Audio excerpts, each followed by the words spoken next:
রাধে রাধে, নমস্কার। আমার গুরুমাতা গুরুপিতাকে নমস্কার। আমার নাম নিবারানী সরকার। আমার বাড়ি আগরতলা অরুন্ধতিনগর। নমস্কার, রাধে রাধে। তাহলে চলুন আজ শাস্ত্র থেকে অর্থাৎ শ্রীমদ্ ভগবদ গীতা এবং রামায়ণ থেকে দু চারটি কথা আমরা আলোচনা করি আমাদের জীবন সম্পর্কে। সেই গীতা মহাভারত যে সৃষ্টি করে দিয়েছেন ভগবান, তা সব কিছুই আমাদের জীবনের জন্য, আমাদের শিক্ষার জন্য দিয়ে গেছেন। তাহলে দেখেন, আমরা শ্রীমদ্ ভগবদ গীতাতে কি দেখেছি? শ্রীকৃষ্ণ অর্জুনকে বলেছে, অর্জুন, তুমি তোমার কর্ম নিজে সুধার করো। তুমি তোমার কর্ম যদি নিজের কর্ম নিজে না করো, তাহলে তোমার কর্ম কেউ শুধরাতে পারবে না। তাহলে এতে আমরা কি বুঝলাম? যে অর্জুন রূপী আমরা প্রত্যেকে আত্মা।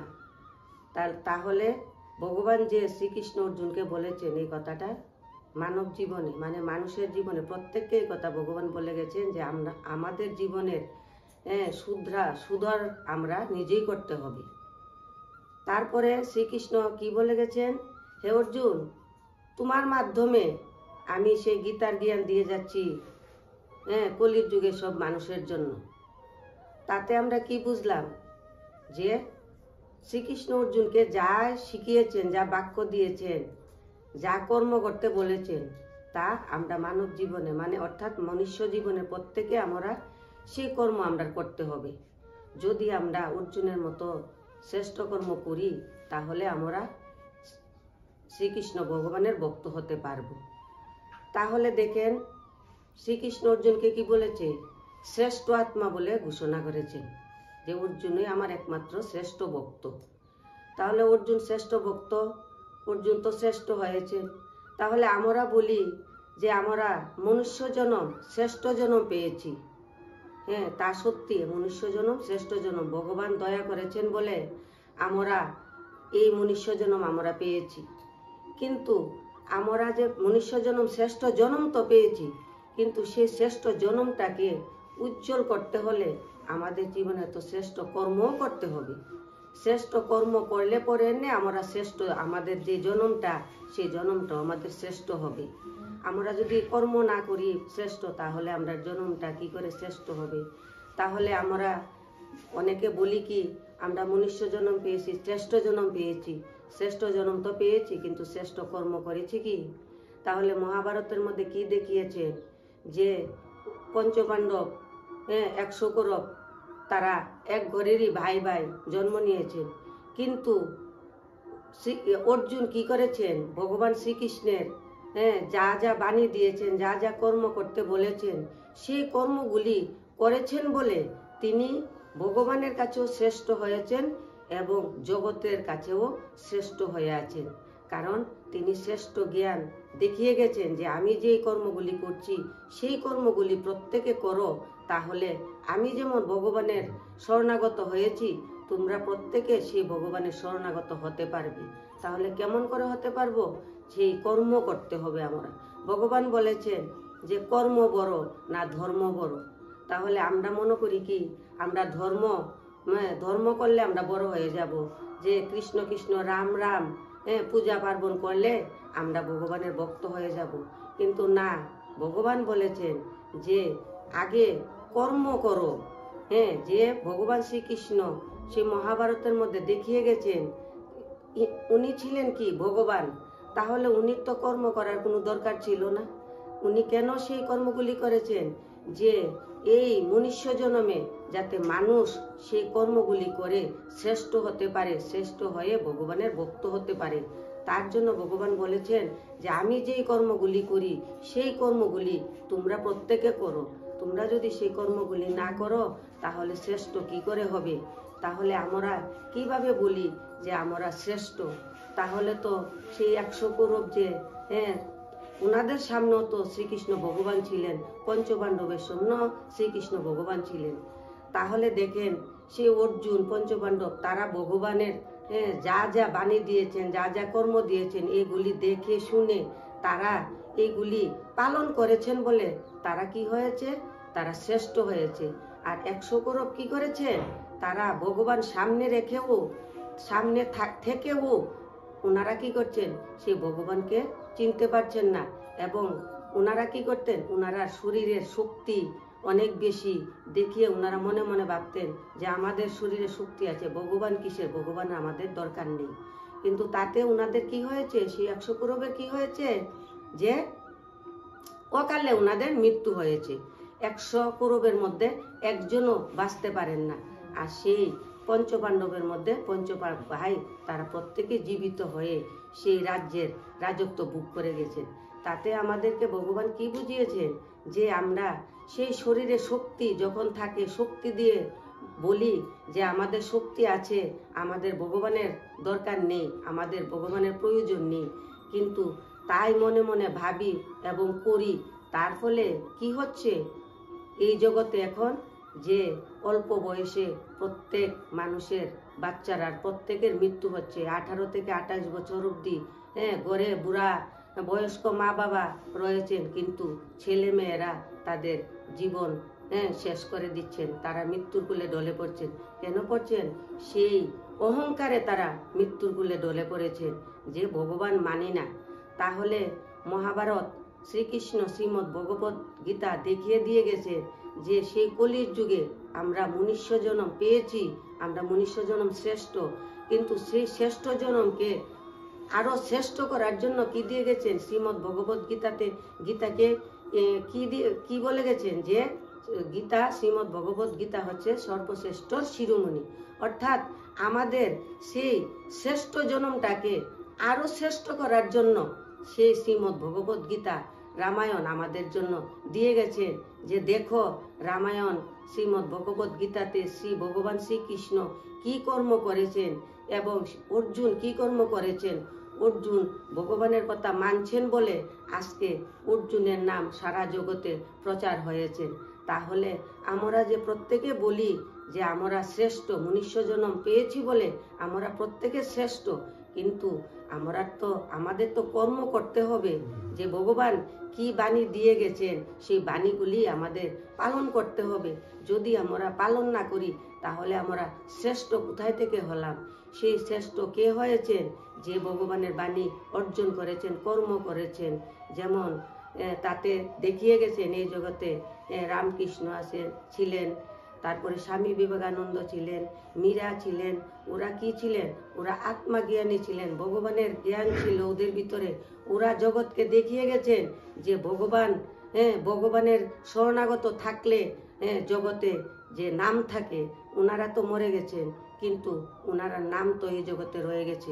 কেন রয়ে গেছে?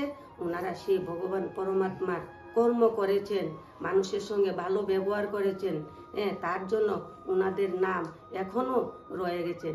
তাহলে আমরা যে শ্রেষ্ঠ জন্ম পেয়েছি, মনুষ্য জন্ম পেয়েছি, আমরা বলি শ্রেষ্ঠ, কিন্তু আমরা কি কর্ম এখন পর্যন্ত করেছি যে কর্মর দ্বারা আমাদের নাম প্রচার থাকবে বা আমাদেরকে সকলে চিনবে?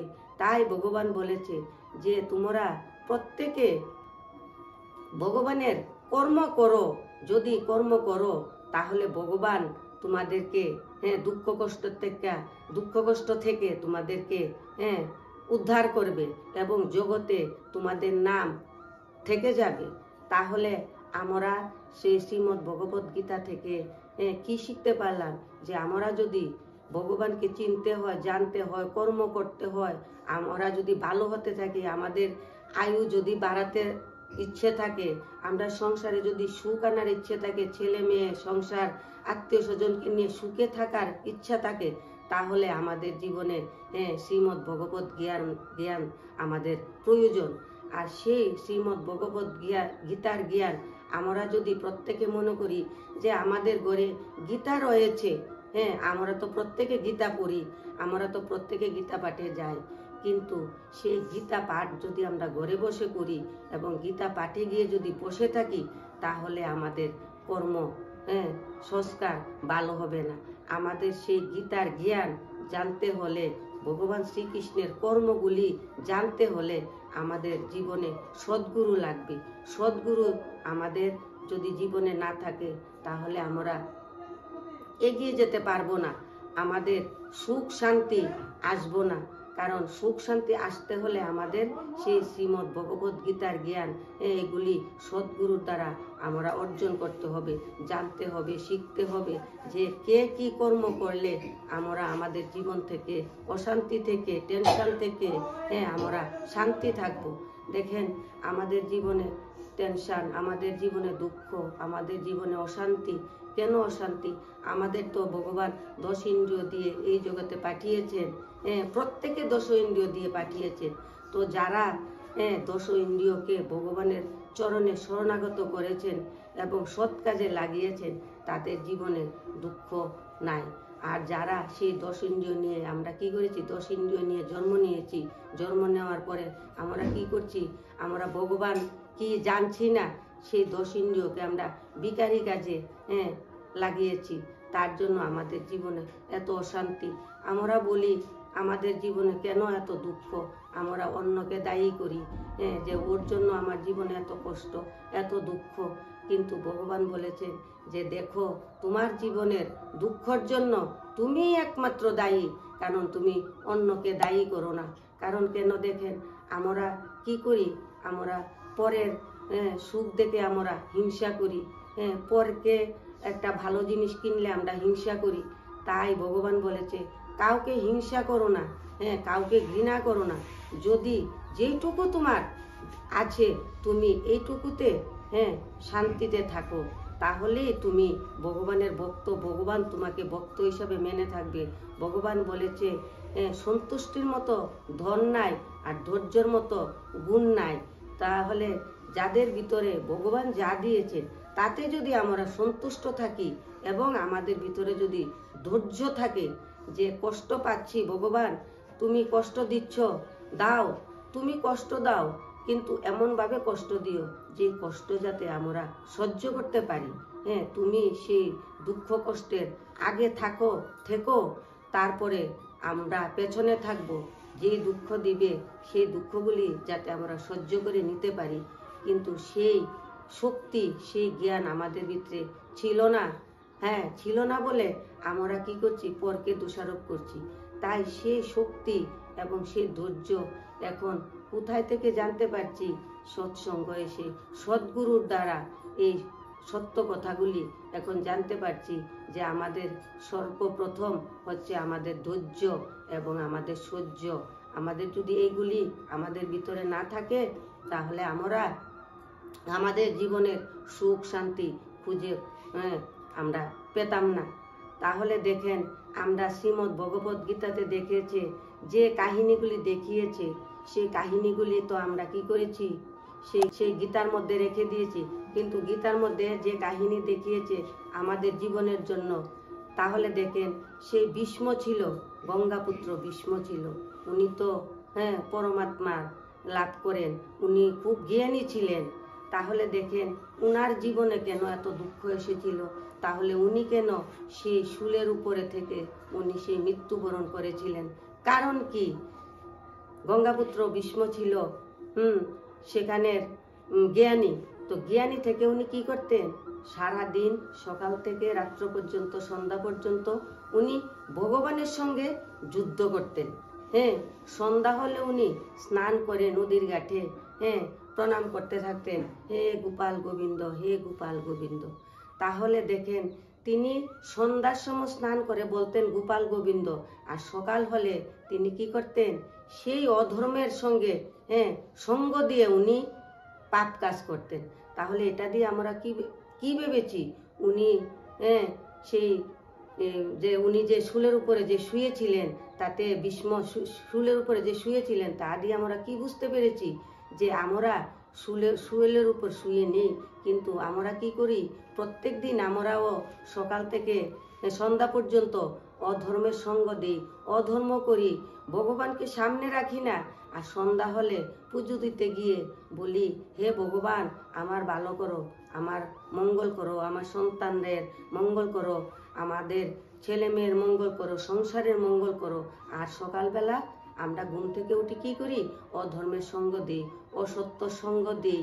তাহলে ভগবান কি আমাদের ক্ষমা করবেন। তার কাহিনী তো সেই গঙ্গাপুত্র ভীষ্মকে দেখিয়ে বুঝিয়ে গেছেন। তাহলে আমরা কি ভেবেছি ভীষ্মকে দেখে? বুঝি উনি ওই গীতাতে এই ধরনের পাঠ হয়েছে, সেই পাঠটা আমরা দেখেছি। কিন্তু সেই গীতাতে যা যা কাহিনী দেখিয়ে গেছেন, প্রত্যেকটা কাহিনী এক একটা কাহিনী আমরা সেই মনুষ্য জন্মের বুঝার জন্য, সেই পথে চলার জন্য, সেই জ্ঞান অর্জন করার জন্য, যেন আমরা শ্রীমদ্ ভগবত গীতার জ্ঞান জেনে বুঝে কর্ম করে যেন আমাদের জীবন আমরা সুধার করতে পারি, তার জন্য দিয়ে গেছেন। আমরা বলি আমাদের ছেলে সন্তান মেয়ে সন্তান যদি অল্প বয়সে মৃত্যুর কুলে ঢলে পড়ে, তাহলে আমরা ভগবানকে দোষী, হে ভগবান তুমি অন্ধ, তোমার দয়া নেই, তুমি এই কাজটা কেমনে করলা? আমার একটা মাত্র সন্তান, এমন আছে না আমাদের মধ্যে কারু কারু একটা মাত্র সন্তান থাকে, কিন্তু সেই সন্তানটাও চলে যায় মা বাবাকে ছেড়ে দিয়ে, তাহলে আমরা ভগবানকে দোষারোপ করি। কিন্তু ভগবান বলেছেন যদি আমরা ভগবানের শরণাগত থাকি, তাহলে আমরা আমাদের মৃত্যুর থেকেও আমরা জয় হতে পারবো। তাহলে দেখেন ভাগবতের একটি কাহিনী আমি বলি যে মৃত্যু কি করে জয় করছেন। দেখেন সেই ছিল একজন সন্ত, ওনার বড় জন্ম নিয়েছে মার্কান ঋষি, অনেক পরে ঋষি হয়েছেন। প্রথমে উনি মার্কান নামে জন্ম নিয়েছেন সন্তরগড়। যখন সন্তরগড়ে সেই মার্কান জন্ম নিয়েছেন, তখন সন্ত ছিলেন পরমাত্মা জ্ঞানী। তখন তিনি দেখতে পেলেন যে ওনার ছেলে মার্কান আয়ু অনেক কম, মাত্র 5 বৎসর আয়ু পেয়েছেন। তখন সেই সন্ত চিন্তিত হয়ে গেলেন যে হে ভগবান, আমার একটি সন্তান জন্ম দিয়েছি, সেই সন্তানের আয়ু তো অনেক কম, আমি সেই সন্তানকে কিভাবে বাঁচিয়ে রাখবো, কিভাবে টিকিয়ে রাখবো? উনি খুব চিন্তিত ছিলেন। তখন উনি তো সন্ত, উনি নিজে নিজে চিন্তা করতে লাগলেন যে আমার ছেলেকে যদি বাঁচাতে হয়, তাহলে আমার সেই ছেলের আশীর্বাদ ছাড়া আমার ছেলের আয়ু বাড়াতে আমি পারবো না। তখন উনি কি করলেন যে মার্কানকে বললেন, হে বাবা, তুমি এক কাজ করো, যে সন্তর বাড়ি ছিল সেই নদীর কিনারেই একটি ঝুপড়ির মধ্যে ছিল। তখন তিনি কি করলেন, বলল মার্কানকে, তুমি প্রত্যেক দিন অমৃত বেলা আমার সঙ্গে ঘুম থেকে উঠবে, উঠে তুমি সেই নদীর ধারে গিয়ে বসবে। তখন প্রত্যেক দিন অমৃত বেলা সেই ছেলেকে নিয়ে উনি নদীর ঘাটে চলে যেতেন। গিয়ে সেই মার্কানকে বলতেন, বাবা, এই নদীর ঘাটে যত মহান মহান ঋষিরা স্নান করে নদীর পাড় দিয়ে উঠবে, তখন তুমি প্রত্যেককে নমস্কার করবে।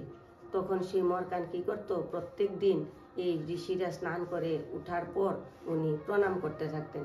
প্রণাম করতে করতে প্রত্যেক মুনি ঋষিরা মার্কানকে বলতো, বেঁচে থাকো, বেঁচে থাকো। এই করতে করতে করতে করতে তখন একদিন, তখন সেই মার্কানের বয়স মাত্র 3 বছর ছিল।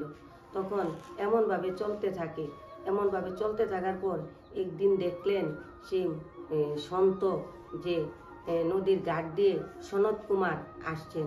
সেই সনত কুমার কে ছিলেন?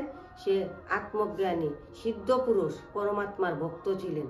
তখন সনত কুমার আসতে দেখে সন্ত বলল মার্কানকে, বাবা, তুমি ওই যে ঋষিমুনি আসছে, ওনাকে গিয়ে তুমি প্রণাম করো।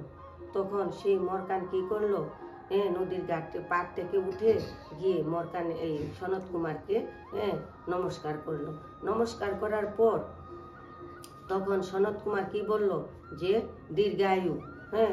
যখন এই কথা বলে ফেললেন, তখনই সেই মার্কানের যে পিতা সন্ত, উনিও গিয়ে সেই সনত কুমারের পায়ে লম্বা হয়ে পড়লেন। পরে বললেন যে হে ভগবান, আপনি যে আমার ছেলেকে দীর্ঘায়ু দিয়ে দিলেন, কিন্তু আমার ছেলের তো আয়ু বেশি দিন নেই, 5 বৎসর মাত্র আয়ু, কিন্তু এখন যে আপনি বলছেন আমার ছেলে দীর্ঘায়ু, কিভাবে হবে? তখন সেই সনত কুমার বলল যে দেখো, আমি তো পরমাত্মার ভক্ত, আমি তো বলে দিয়েছি, যা আমার মুখ দিয়ে বের হয়েছে তা আমি আর ফেরাতে পারবো না, কিন্তু তোমার ছেলে দীর্ঘায়ু হবেই হবে। তাহলে সেই সন্ত বলল, কিভাবে হবে প্রভু? তখন সনত কুমার বললেন যে তোমার ছেলে যেদিন 5 বৎসর শেষ হবে, মৃত্যুর দিন, তুমি কি করবে?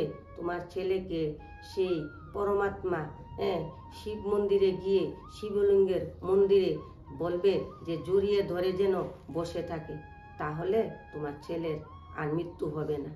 তখন উনি কি করলেন, সন্ত কি করলেন, যেদিন সেই মরকানের 5 বৎসর শেষ হয়ে আসছে, আজকে যেমন 5 বৎসর শেষ, ওর মৃত্যুর দিন কি করলো, সেই সন্ত মরকান ঋষিকে নিয়ে শিব মন্দিরে গিয়ে সেই শিবলিঙ্গের মধ্যে বলল যে বাবা তুমি সেই শিবলিঙ্গের মধ্যে এভাবে জড়িয়ে ধরে রাখো। তখন সেই 5 বছরের বাচ্চা সেই শিবলিঙ্গকে এইভাবে জড়িয়ে ধরে বসে রইল। যখন এইভাবে ধরে বসে রইল, তখন যখন মৃত্যুর দিন যমরাজ আসবে ওনাকে নিতে, মরকানকে নিতে আসবে, তখন উনি দেখছেন যে সেই শিবলিঙ্গ পরমাত্মাকে জড়িয়ে ধরে বসে আছেন। তখন যমরাজ বললেন যে আমি তো উনারই অর্ডারে চলি, ভগবানের অর্ডারই আমি চলি, ভগবানই তো আমাকে অর্ডার দিয়ে দে যে কোন দিন আমি কাকে নিয়ে যাব, কিন্তু আজকে যে আমি ওকে আনতে যাব, ও তো ভগবানকে জড়িয়ে ধরে বসে আছে, আমার তো সেই ক্ষমতা নেই যে আমি ভগবানকে হাত ছাড়িয়ে আমি ওকে আনবো, আমি ওকে কি করে আনবো। সেই যমরাজ চিন্তিত হয়ে পড়লেন যে আমি এখন কি করব, কিন্তু আমার তো আজকে অর্ডার যে ওকে আনতে হবে, কিন্তু আনতে হবে, এখন আমি ভগবান থেকে কিভাবে সরিয়ে আনবো। তখন সেই যমরাজ কি করলো, ভগবানের সঙ্গে সাক্ষাৎ করলো, প্রভু আজকে যে মরকানের শেষ দিন, আমি যে ওকে আনতে যাব, কিন্তু ও তো আপনাকেই জড়িয়ে ধরে বসে আছে, এখন আমার তো সেই ক্ষমতা নেই যে আপনার কাছ থেকে ছেড়ে আমি ওকে আনবো। তখন পরমাত্মা ভগবান শ্রীকৃষ্ণ কি বললেন যে হ্যাঁ, ও আমাকে জড়িয়ে বসে আছে, কিন্তু আমার থেকে ছাড়িয়ে তুমি আনতে পারবে না, সেই ক্ষমতা তোমার নেই, তুমি আর ওকে আনতে হবে না। তখন তো তার কি হলো, ওই দিন আর মৃত্যু হলো না। তখন এই কাহিনীটা দিয়ে আমরা কি বুঝতে পারলাম, যে আমরা যদি ভগবানের শরণাগত থাকি, আমরা যদি আমাদের জীবনে যদি সদ্গুরু থাকে, সেই মরকান আমরা প্রত্যেকে এই মনুষ্য জন্মে মরকানের মতোই আত্মা আমাদেরও আছে। তাহলে সেই সনত কুমার যে দেখিয়েছেন, সনত কুমার মানে কি, সনত কুমার হচ্ছে সদ্গুরু, অর্থাৎ সেই মরকানের জীবনে সদ্গুরুর আসার পর ওনার কি হলো, সেই 5 বছরের আয়ু থেকে সেই মরকান ঋষি হয়ে গেলেন, ওনার বয়স তখন 150 বছর, ওনার আয়ু বেড়ে গেলেন, 150 বছর পর ওনার মৃত্যু হয়েছেন। তাহলে দেখেন, ভগবান যদি আমাদের প্রতি দয়া থাকে, তাহলে আমরা সেই মৃত্যুর পথ থেকেও আমরা বাঁচতে পারবো। তার মধ্যে দেখেন আরেকটি কাহিনী আছে, যে তারা 2 ভাই ছিল, তো 2 ভাই ছিল, এক ভাই ছিল খুব ভগবানের আত্মজ্ঞানী ছিল, আরেক ভাই ভগবানকে একটু কম বিশ্বাস করতেন।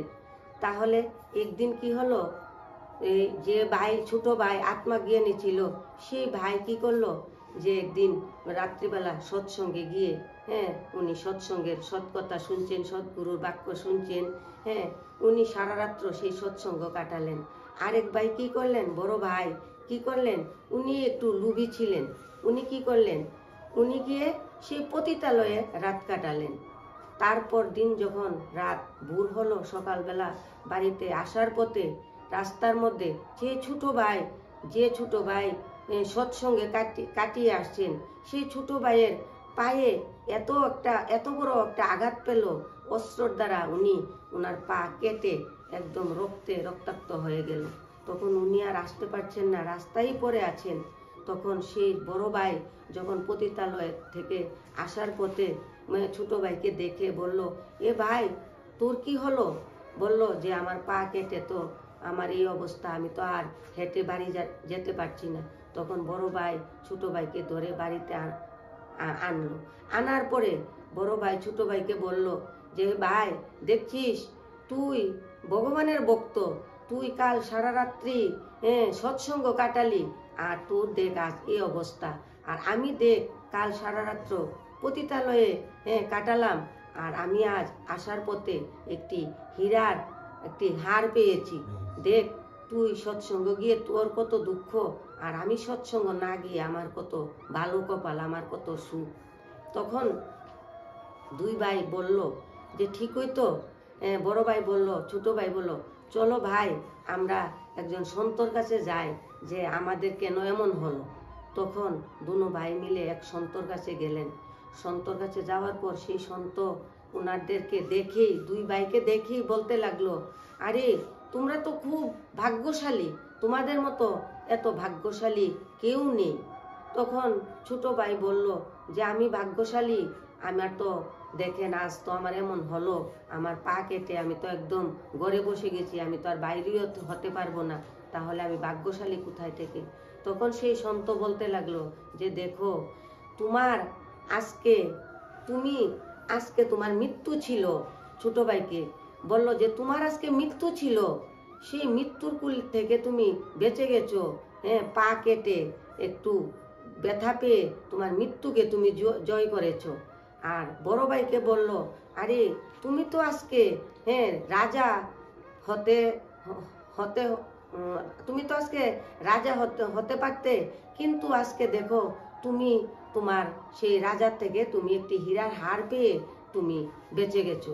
তাহলে দেখেন এটাতে আমরা কি বুঝলাম, যে ভগবানের দয়া যদি আমাদের উপর থাকে, তাহলে আমরা মৃত্যুর কুল থেকে উষ্টার মাধ্যমে কোনো একটা ছোটখাটো দুঃখের মাধ্যমে আমাদের জীবন বেঁচে যাবে। আর যদি আমাদের ভগবান সৎসঙ্গের কোনো আসা যাওয়া না থাকে, সদ্গুরু যদি আমাদের জীবনে না থাকে, তাহলে আমাদের কি হবে, যে ভালোই আমাদের কপালে ছিল রাজা হব, কিন্তু আজ আমি রাজাও হতে পারবে না, ভগবান আমার থেকে সেই ভাগ্যটা কেড়ে নেবে। তাহলে দেখেন তা দিয়ে আমাদেরকে কি বুঝিয়েছেন, যে আমাদের ভাগ্য আমাদের নিজেরই বানাতে হবে। আমাদের ভাগ্য অন্য কেউ বাঁচাতে পারবো না, আমাদের ভাগ্য নিজেরা চেষ্টা করতে হবে।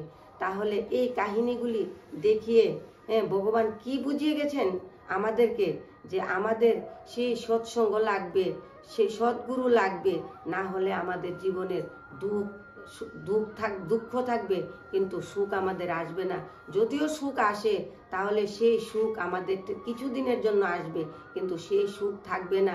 আর যদি আমরা ভগবানের শরণাগত, সৎসঙ্গ আমাদের পাশে থাকে, সদ্গুরু আমাদের পাশে থাকে, তাহলে আমাদের জীবনের যতই দুঃখ আসুক না কেন, যতই কষ্ট আসুক না কেন, সব দুঃখ কষ্ট দূর হয়ে যাবে। কিন্তু আমরা কি করি, ভগবানের প্রতি আমাদের বিশ্বাস নেই। আমরা মনে করি আমাদের নিজের মন মতে চলতে পারলে আমরা জীবনে সুখী থাকবো। কিন্তু কখনো এই কথা যদি আমরা ভেবে থাকি যে আমরা নিজের সুখ নিজে বানিয়ে নেব, তাহলে কোনোদিনও সেই স্বপ্ন আমাদের পূরণ হবে না। কারণ আমাদের যদি সুখ সংসারে থাকতে হয়, যদি আমরা নিজে প্রত্যেকে সুখী হতে চাই, তাহলে আমাদের সদ্গুরু লাগবো, ভগবানের প্রতি আমরা শরণাগত হতে হবে। আমাদের সেই 5 বিকার দূর করতে হবে। ভগবানের শরণাগত যদি আমরা হতে চাই, তাহলে কিভাবে হব?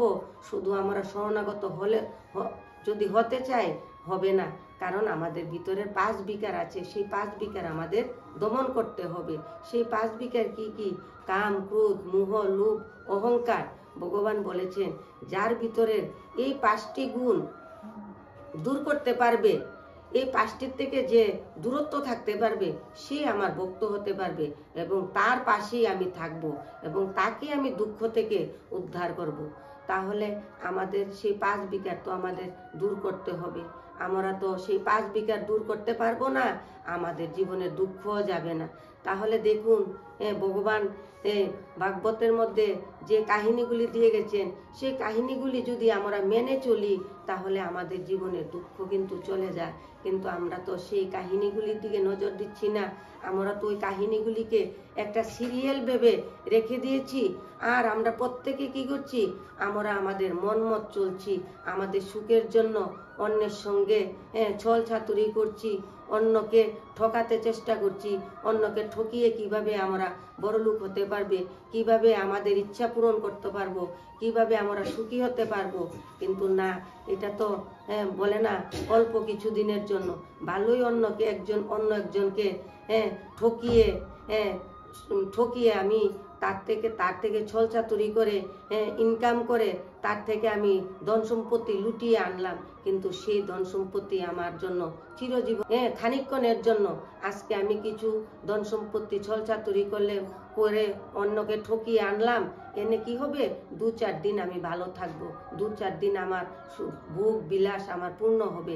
কিন্তু ভগবান বলেছে যে তোমার ছলচাতুরি করতে হবে না, তুমি কাউকে ঠকাতে হবে না। আগে তুমি নিজেকে নিজে চিনো, নিজে জানো, ভগবানকে চিনো।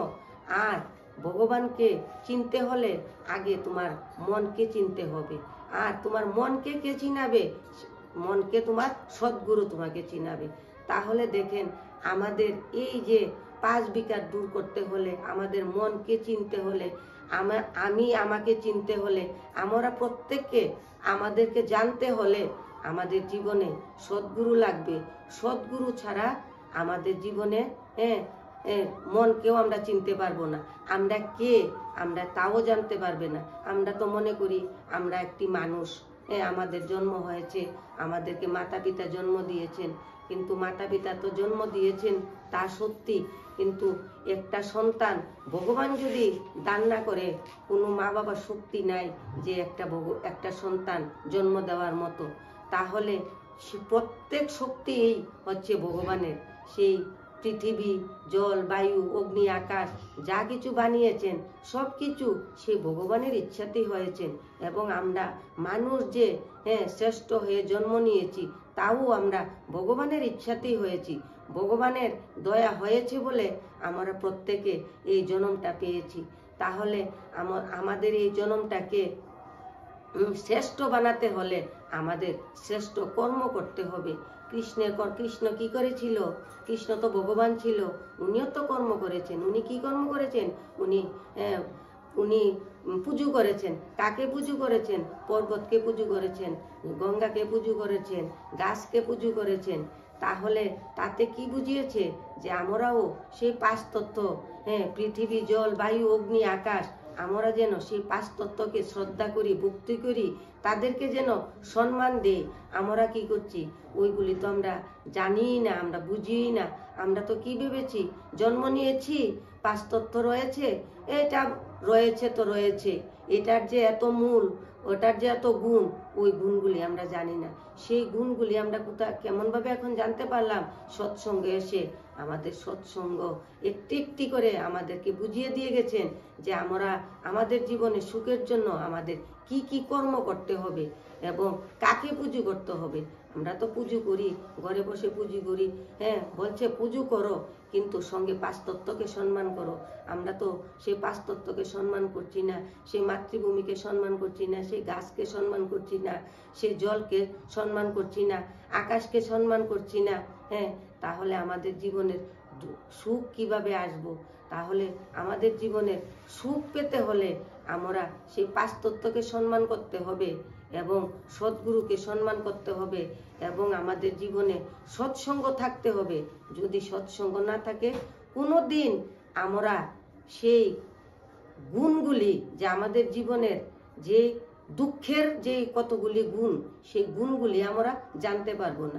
সেই গুণগুলি আমরা জানতে হলে আমাদের জীবনে সৎসঙ্গ লাগবে। সৎসঙ্গ আসলে আমরা বুঝতে পারবো যে কোনটা করলে আমাদের জীবন ভালো থাকবে, কোন রাস্তায় চললে আমাদের মন সুখী থাকবে, কোন কাজ করলে আমাদের জীবন শান্তি থাকবে, কিভাবে চললে আমাদের ছেলে মেয়েকে সংসার নিয়ে আমরা সুখী থাকতে পারবো। কিন্তু আমাদের এই বুদ্ধি আমাদের নেই। তাই প্রত্যেককে বলছি যে যারা যারা দেখছেন, যে প্রত্যেকে যেন প্রত্যেকের ছেলে মেয়েকে ভালোই শিক্ষার জ্ঞান দিচ্ছি আমরা, প্রত্যেকে দিচ্ছেন, কিন্তু শিক্ষার সঙ্গে সঙ্গে জ্ঞানেরও দরকার আছে। যদি আমাদের জীবনে জ্ঞান না থাকে, তাহলে শিক্ষিত হয়ে আমরা ভালোই টাকা পয়সা ইনকাম করব। ইনকাম করে কি করছি? বিকার দিকে নষ্ট করছি, আনন্দ উল্লাস করছি। সেই আনন্দ উল্লাস করতে গিয়ে কি করছি? অল্প বয়সে আমাদের জীবনটাকে বলি দিচ্ছি, বলি দিয়ে বলিদান দিচ্ছি। আর বলছি ভগবান কেন আমাদের সঙ্গে আমাদের দিকে তাকিয়ে দেখছেন না? তাহলে ওই কথাটা হচ্ছে মিথ্যা। ভগবান বলেছেন যে যার যার কর্মের ফল সেই ভোগ করতে লাগে। তাহলে আমরা সেই কর্ম কিভাবে জানবো? আমরা যদি শুধু ছেলে মেয়েকে শিক্ষার দিকে ঠেলে দিই, শিক্ষা দিয়ে কি হবে? টাকা পয়সা ইনকাম করতে পারবে। কিন্তু আমাদের যদি জ্ঞান না থাকে বা আমাদের ছেলে মেয়ের যদি জ্ঞান না থাকে, তাহলে সেই টাকা পয়সা রোজগার করে কি হবে? আনন্দ উল্লাস করবে আর সেই অল্প বয়সে মৃত্যুর কুলে ঢলে পড়বে।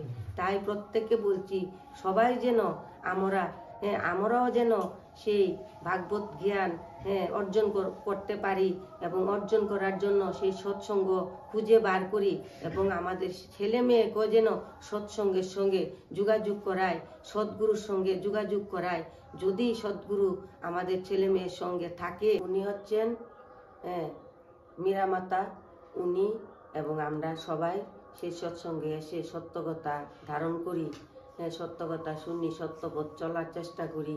তো এখন উনি সেই গীতা থেকে 2-4টি কথা বলবেন। রাধে রাধে। আমি এখন একটু গীতার কথা আলোচনা করব। রাধে রাধে। দেখেন, আমরা সৎসঙ্গে এসে বুঝতে পারলাম যে আমাদের জীবনটা কোন দিকে নেব। আমাদের সদ্গুরু যে বুঝাইছেন যে কোন দিকে ভুল, কোন দিকে শুদ্ধ, তখন সেটা আমরা কোথায় থেকে পেলাম? সৎসঙ্গ থেকে পেলাম। তো সৎসঙ্গে এসে আমরা সব কিছু বুঝতে পারলাম। আমরা জীবনরূপী নায়াটা কোন দিকে পার লাগাতে পারবো, সদ্গুরু সেটা শিক্ষা দিয়েছেন। তো সদ্গুরু তো হলেন আমাদের পিতা। সদ্গুরু হলেন আমাদের পিতা। দেখেন, আমাদের 3 পিতা আছেন। 3 পিতা হলেন কি? লৌকিক, অলৌকিক, পারলৌকিক।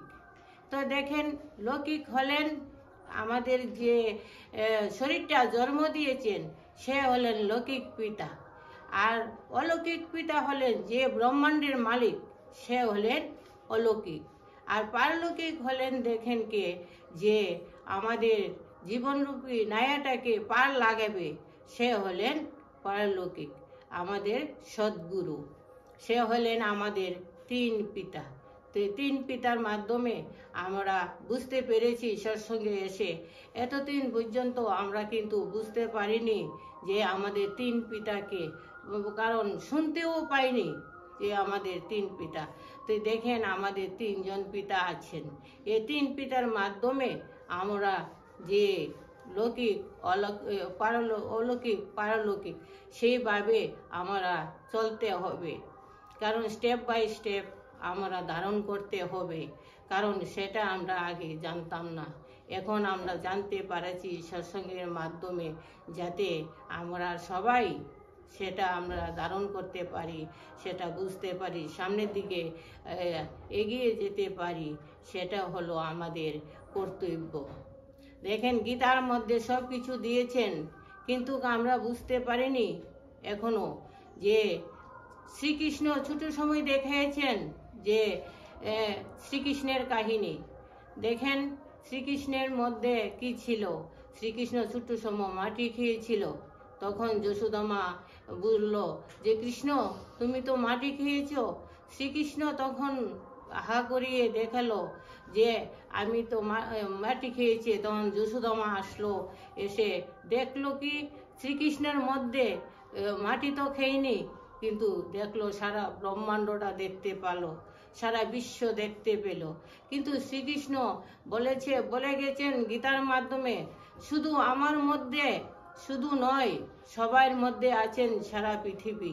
সবাই খুঁজে দেখুন, সবাই খুঁজে দেখতে তবে পাবে যদি আমাদের দুনিয়াটা আমাদের মধ্যে। তবে কিভাবে পাবো? আমাদের মনকে নিজেকে নিজে চিনতে হবে যে কোথায় আছে আমাদের মন। আমরা মনকে নিজেকে নিজে চিনতে পারছি না, সেই কারণে আমরা খুঁজতে পাইনি। দেখেন, ছোট সময় থেকেই আমাদের অভ্যাস করতে হবে। আমাদের ছেলে মেয়েকে পড়াশোনা করাচ্ছি, কিন্তু ছোট থেকেই আধ্যাত্মিক জ্ঞানও বোঝাতে হবে, গীতাও পড়াতে হবে। তাহলে তার মন ছোট থেকেই বিশাল হয়ে উঠবে, পড়াশোনার মাধ্যমে বিশাল হবে, আধ্যাত্মিকের মাধ্যমে বিশাল হবে। তবে সুখ শান্তি কিভাবে দিতে পারবে সেটাও বুঝবে। কিন্তু কথা বলতে পারে 3 বছরের মধ্যে, কিন্তু কার সাথে কিভাবে কথা বলবে সেটা কিন্তু জানেন না। তাহলে কিসের মাধ্যমে জানতে পারবে? সে আধ্যাত্মিকের মাধ্যমে জানতে পারবে। সেটা আমাদের কর্তব্য ছোটদেরকে সেটা শেখানোর জন্য। কিন্তু সেটা তো আমরা শেখাতে পারিনি, কারণ আমরা নিজেই জানতে পারছি না আগে। এখন থেকে আমরা যাতে সবাই ছোটদেরকে জানাতে পারি যে ছোট থেকে আধ্যাত্মিক জ্ঞান শেখানোর জন্য অভ্যাস যাতে হয়, তাহলে কথা বলা সম্ভব। এই বলে আমি সবাইকে নমস্কার দিয়ে আমার এখানেই রাখলাম। সামনের দিনে আবার আসবো সবার সামনে। রাধে রাধে, নমস্কার।